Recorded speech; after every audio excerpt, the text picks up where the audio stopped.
The family dinner was really one of those first routines that was promoted as something that everyone should take part in. This was back in the Victorian era, so like 1840s or so. And what it was designed to be was really, it was the daily reset button that you needed for you to remember and kind of reset to a point where you know who you are as a family, so that you have some connection, from those sibling relationships. You kind of reset all of those things, and parent relationships and spouse relationships. That was that moment where everybody was coming back from work and everybody was coming back from school and community meetings to refresh what it meant to be who you were as a family. But that said, if you think about what was happening, certainly in the US at that time, that wasn't always accessible for all people, right? So this was, we were at a point here in the US where we were looking at, primarily the US was pretty rural. And so we were looking at farming and, moving westward, the gold rush, that sort of thing. But in the cities, we didn't have basic labor laws. We didn't have a minimum wage. We didn't have child labor laws. We barely had just moved into having public education available. And it wasn't necessarily required at that point.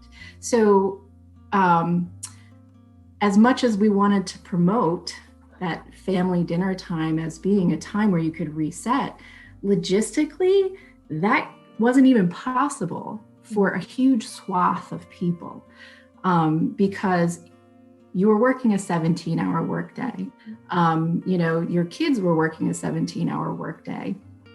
And all of that was really necessary because there weren't those basic social safety nets that we do have now, like a minimum wage and child labor laws and public education, and those things that are going to help buffer, so that, that really at that point, we're looking at, families that if they were going to try and make it home for dinner, they may not be making enough money to put dinner on a table.